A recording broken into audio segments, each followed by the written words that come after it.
असम में लगातार बारिश के चलते बाढ़ से हालात बिगड़ते ही जा रहे हैं। असम के करीब करीब सभी जिले इस वक्त जलमग्न हैं। असम राज्य आपदा प्रबंधन प्राधिकरण के मुताबिक 5000 से ज्यादा गांव बरसात, बाढ़ और भूस्खलन की चपेट में हैं। पूरे राज्य में 43 लाख से ज्यादा लोग बाढ़ से प्रभावित हैं। बाढ़ से हालात इतने खराब हैं कि लोग अपने घरों को छोड़कर रिलीफ कैंप में रहने को मजबूर हैं। कहीं कहीं तो हालात इतने खराब हैं कि रोड पर ही रिलीफ कैंप बनाने पड़े हैं, क्योंकि बाकी सब जगह पानी भरा पड़ा है। हम लोग तो अभी सड़क में है। अभी गांव में तो बहुत पानी है। अभी 5-6 दिन हो गया गांव में, बहुत परिस्थिति बहुत गंभीर है। अभी पूरा हवा आप देख रहे हैं अभी कितना खराब चल रहा है।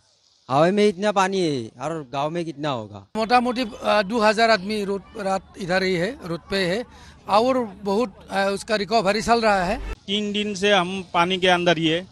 पूरा गांव में पानी मतलब 3 फीट 4 फीट ऐसे हाईवे के ऊपर में तो 2 फीट करके है। हमारे घर में तो हम घुस नहीं सकते। सब लोग पानी में डूब गया है। क्या करो क्या न करो, हमारा माथा खराब हो गया। इसीलिए आप लोग क्या करो, ऐसा हो गया ना। पानी के लिए सबका लोग का प्रॉब्लम हो रहा है। कोई निकल नहीं सकता है, कोई ऑफिस नहीं जा सकता है। वो हम लोग का ये दुकान है, पूरा पानी पानी है। अंदर में घुस के बहुत सामान खराब हो गया, फ्रिज वगैरह सब खराब हो गया। असम के मुख्यमंत्री हेमंत बिस्व शर्मा ने कुछ राहत शिविरों का दौरा किया, लोगों से बात की और उन्हें रिलीफ का भरोसा दिलाया। शर्मा ने बाढ़ की स्थिति की समीक्षा के लिए राज्यों के मंत्रियों, वरिष्ठ अधिकारियों और जिलों में उपायुक्तों के साथ एक डिजिटल बैठक की। उन्होंने बचाव और राहत कार्यों को सर्वोच्च प्राथमिकता देने का निर्देश दिया। असम में बाढ़ की स्थिति के बीच पीएम नरेंद्र मोदी ने भी हेमंत बिस्व शर्मा से फोन पर बातचीत की और राज्य में बाढ़ की मौजूदा स्थिति की जानकारी ली। साथ ही केंद्र की ओर से हर संभव मदद का आश्वासन दिया। बारिश और बाढ़ से हालात मेघालय के भी खराब हैं। गृह मंत्री अमित शाह ने ट्वीट कर जानकारी दी। भारी बारिश और बाढ़ के मद्देनजर दोनों राज्यों के कुछ हिस्सों में स्थिति पर चर्चा करने के लिए असम के मुख्यमंत्री हेमंत बिस्व शर्मा मेघालय के मुख्यमंत्री कोनराड संगमा से बात की। मोदी सरकार इस जरूरत की घड़ी में असम और मेघालय के लोगों के साथ मजबूती से खड़ी है। गृह मंत्री ने कहा कि एक अंतर मंत्रालयी केंद्रीय दल नुकसान का आकलन करने के लिए असम और मेघालय के बाढ़ प्रभावित इलाकों का दौरा करेगा।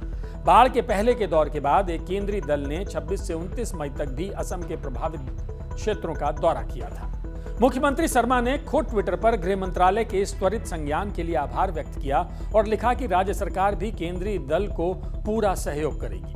शर्मा ने बताया कि भारतीय सेना की कई टुकड़ियां राहत और बचाव कार्य में लगी हुई हैं। एनडीआरएफ, एसडीआरएफ, सभी राज्य सरकार के विभाग, कई सामाजिक संगठन राहत और बचाव कार्यों में लगे हुए हैं। Whole the Assam is affected from floods, and all our teams are deployed, and around 14 teams officially, but we have more than those teams which are working, and now rescue operations are still going on. Assam के मुख्यमंत्री ने यकीन जताया कि राज्य के लोग इस कठिन समय से जल्द उबरने में सक्षम होंगे। मुख्यमंत्री ने बताया कि नगांव और मोरीगांव जिले के 2000 से अधिक गांव अब भी राज्य में बाढ़ के पानी की चपेट में हैं। आपको बता दें कि रविवार रात को मध्य असम के नगांव जिले में 2 पुलिसकर्मी बाढ़ के पानी में बह गए। असम पुलिस के ट्वीट के मुताबिक नगांव पुलिस के एसआई समुज्जल काकाती और कांस्टेबल राजीव बोर्दोलोई ने बाढ़ रेस्क्यू ऑपरेशन के दौरान अपना सर्वोच्च बलिदान दिया।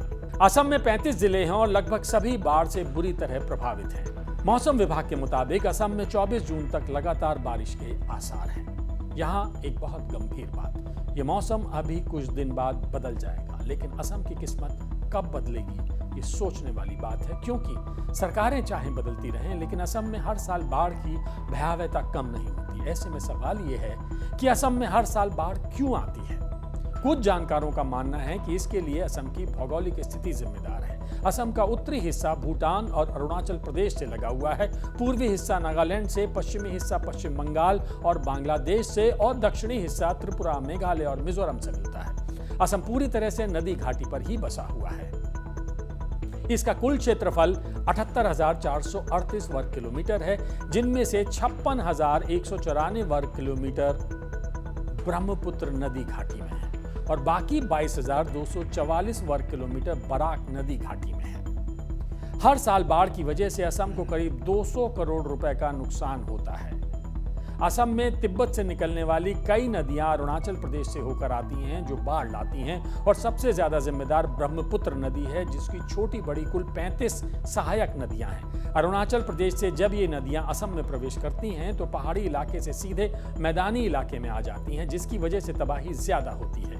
हर साल चीन, भूटान, नेपाल और पड़ोसी राज्यों से छोड़े गए पानी से असम में बने तटबंध टूट जाते हैं। इसकी वजह से पानी रिहायशी इलाकों में भर जाता है। ज्यादातर उन लोगों की जान जाती है जो नदियों के काफी करीब रहते हैं। विशेषज्ञों का कहना है कि गर्मी में तिब्बत के ग्लेशियरों के पिघलने और उसके तुरंत बाद मॉनसून सीजन शुरू होने की वजह से ब्रह्मपुत्र और दूसरी नदियों का पानी काफी तेज गति से असम के मैदानी इलाकों में पहुंचता है।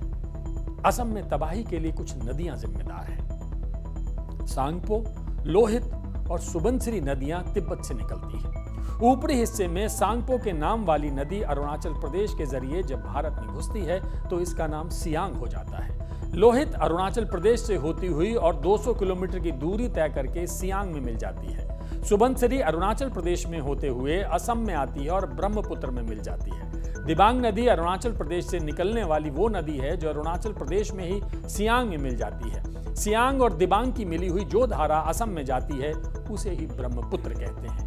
कामेंग, दिक्रांग और दिहिंग नदियां अरुणाचल प्रदेश से निकलती हैं और असम में ब्रह्मपुत्र में मिल जाती हैं। मानस नदी अरुणाचल प्रदेश से निकलती है और भूटान से होती हुई असम आकर ब्रह्मपुत्र में मिल जाती है। धनसिरी नदी नागालैंड से निकलती है और असम में ब्रह्मपुत्र में मिलती है।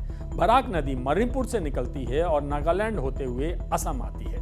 एनवायरमेंटलिस्ट अरूप कुमार दत्त अपनी पुस्तक दी ब्रह्मपुत्र में लिखते हैं कि पहाड़ियों से आने वाला पानी ब्रह्मपुत्र और उसकी सहायक नदियों का जल स्तर अचानक बढ़ा देता है। यही वजह है कि असम में सालाना बाढ़ की समस्या गंभीर हो रही है। मतलब सोचने वाली बात यह है कि जिन नदियों को हम जीवन धारा, जीवन रेखा कहते हैं, वही कई बार हमारे लिए श्राप बन जाती है।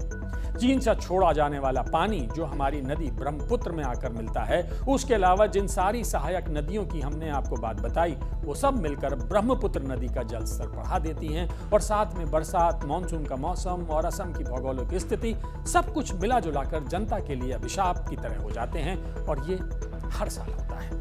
इसके अलावा बाढ़ की समस्या के लिए मानवीय गलतियां भी काफी हद तक जिम्मेदार हैं। आबादी बढ़ी तो लोग नदी के पास बस्तियां बसाने लगे, जंगल काटे जाने लगे। सरकार को चाहिए कि वो नदियों के करीब स्थायी निर्माण की इजाजत ना दे। असम के जो इलाके हर साल सबसे ज्यादा प्रभावित होते हैं, उनको संवेदनशील की श्रेणी में रखकर वहां अलग और कारगर उपाय करने चाहिए, वरना कहीं ऐसा ना हो कि हर साल आने वाली बाढ़ और उससे जुड़े जान माल के नुकसान के भयावह मंजर असम की नियति ही बन जाए। इसी के साथ अब आप सभी दर्शक जो हमें आज तक के डिजिटल प्लेटफॉर्म पर फॉलो कर रहे हैं, देख रहे हैं, उनसे हमारा एक सवाल और एक रिक्वेस्ट, कैसी लगी आपको हमारी ये एनालिसिस? आपका इस मामले पर क्या विचार है और हमारे आरएनए के बारे में आपकी क्या प्रतिक्रिया है? कमेंट करके आरएनए के इस एपिसोड के बारे में अपना रिएक्शन जरूर दें और सब्सक्राइब करें हमारा चैनल आज तक।